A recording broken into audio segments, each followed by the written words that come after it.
Hello प्यारे बच्चों आज का जो टॉपिक है वह है हमारा गॉस का नियम। गॉस का नियम क्लास 12th फिजिक्स के चैप्टर नंबर 1 के अंतर्गत आता है, जिसका नाम होता है वैद्युत आवेश तथा क्षेत्र। गॉस का नियम हम कह सकते हैं एक वैद्युत क्षेत्र को कैलकुलेट करने का एक नया तरीका है। आपने इससे पहले कूलाम का नियम पढ़ा होगा। कूलाम के नियम में हम उन आवेशों के बीच लगने वाले बल या आवेशों के वैद्युत क्षेत्र को ज्ञात करते हैं कूलाम के नियम से, जो कि बिंदु आवेश हो। लेकिन यदि कोई आवेश सतत है, कॉन्टिन्यूअस है, यानी कि वह किसी छड़ पर, किसी हम कह सकते हैं किसी पृष्ठ पर एक समान रूप से वितरित है, तो वहां कूलाम के नियम का उपयोग हम नहीं कर पाते। तो वह कूलाम के नियम की आप कह सकते हैं एक सीमा है, या कूलाम के नियम से आप कैलकुलेट करेंगे तो बहुत लंबी आपको कैलकुलेशन में जाना पड़ेगा। तो इन सब बातों से बचने के लिए हम इस्तेमाल करते हैं गॉस के प्रमेय का या गॉस के नियम का। तो गॉस के प्रमेय या गॉस का नियम क्या है, इसको समझते हैं। तो गॉस का नियम क्या है, ये देखिए। इसके अनुसार किसी बंद पृष्ठ से गुजरने वाला वैद्युत फ्लक्स, ध्यान दीजिए हमारा उद्देश्य होता है वैद्युत क्षेत्र को कैलकुलेट करना।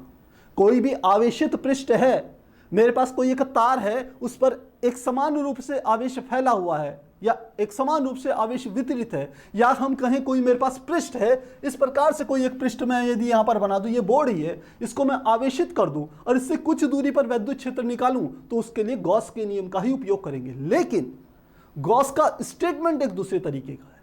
गॉस का स्टेटमेंट या नियम यह कहता है कि किसी बंद पृष्ठ से गुजरने वाला वैद्युत फ्लक्स उस पृष्ठ द्वारा घिरे हुए कुल आवेश का 1/ε0 गुना होता है।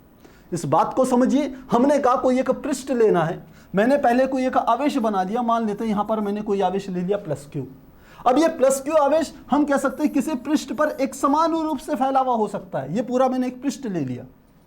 पृष्ठ समझते हैं, कोई धातु की एक शीट ले लीजिए, जैसे एक पेज होता है, या एक गत्ते का एक टुकड़ा ले लिया। यदि वो धातु का हो तो उसे हमने आवेशित कर दिया, तो उस पर टोटल कितना आवेश है, +q आवेश।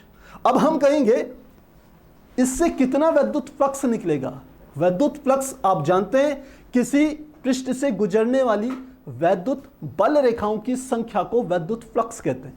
तो इस आवेशित जो हमारा चालक है, जो कि एक पृष्ठ पर एक समान रूप से +q आवेश फैला हुआ है, इससे कितना फ्लक्स बाहर निकलेगा, इस बात को गॉस कहता है कि किसी बंद पृष्ठ से गुजरने वाला वैद्युत फ्लक्स। अब बंद पृष्ठ बना ले, तो हमने ये एक बंद पृष्ठ बना लिया।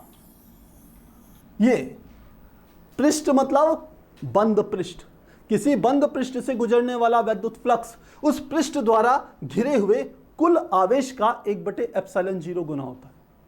तो हमने एक बंद पृष्ठ ऐसा ले लिया, ये खुला हुआ ना हो। यदि ये धन आवेश है तो यहां से वैद्युत बल रेखाएं इस प्रकार से बाहर क्यों निकलेंगी, इस प्रकार से बाहर क्यों निकलेंगी ये। तो इन वैद्युत बल रेखाओं की जो संख्या होगी वह इस बंद पृष्ठ के भीतर स्थित कुल आवेश की 1/ε0 गुना होगी। यानी कि हम कह सकते हैं कि ये हो जाता φ = 1/ε0 गुणा q लिखा जाता है इसे।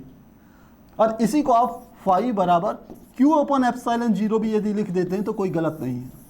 पर q का अर्थ होता है यदि इसके अंदर बहुत सारे आवेश हो, q1 q2 q3 q4, तो उन सब का योग करना है। और ये जो पृष्ठ कहलाता है, ध्यान रखना, इस पृष्ठ को नाम देते हैं गॉसीय पृष्ठ। गॉसीय पृष्ठ। तो स्टेटमेंट आपको समझ में आ गया कि किसी बंद पृष्ठ से गुजरने वाला कुल वैद्युत फ्लक्स उस पृष्ठ द्वारा घिरे हुए कुल आवेश का 1/ε0 गुना होता है। अब इसका मात्रक क्या होगा, इस फाई का जो मात्रक होता है वो होता है न्यूटन मीटर स्क्वायर पर कूलाम के बराबर होता है।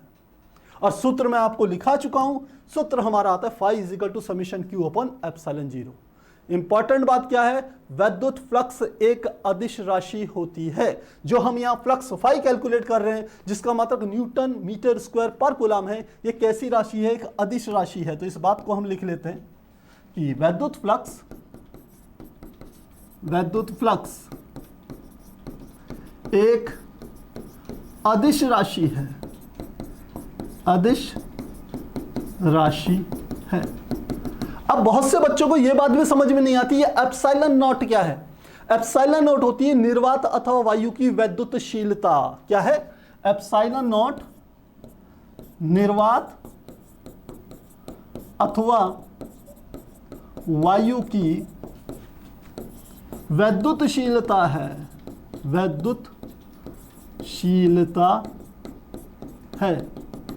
तो बस इतनी बात आपने ध्यान रखनी है। और ध्यान रखना, गॉस का नियम उपयोग में लाया जाता है सतत आवेश, यानी कि किसी वस्तुओं पर यदि एक समान रूप से आवेश वितरित है तो उनसे कुछ दूरी पर स्थित किसी बिंदु पर विद्युत क्षेत्र की तीव्रता को ज्ञात करने के लिए गॉस के नियम का इस्तेमाल करते हैं। तो यहां पर हमारा गॉस का नियम हो जाता है प्यारे बच्चों कंप्लीट। अब बात आती है कि आखिर यह एग्जाम में क्या आता है। हम कहेंगे 100% आता है। गॉस की ये जो प्रमेय है या ये जो नियम है, इसके ऊपर बेस्ड बहुत सारी एप्लीकेशंस होती हैं, वो तो पूछी जाती हैं। केवल गॉस के नियम की बात करें तो यह प्रश्न आपको 1 से 2 नंबर के बीच में आपको बोर्ड एग्जाम में जरूर मिलता है। और साथ ही आपको याद रखना होता है, इसका मात्रक ध्यान रखना होता है और इसका स्टेटमेंट, इसके फॉर्मूले को याद रखना पड़ता है। तो आज के लिए इतना ही। मिलेंगे नेक्स्ट क्लास में एक नए नियम के साथ। तब तक के लिए गुड बाय, टेक केयर।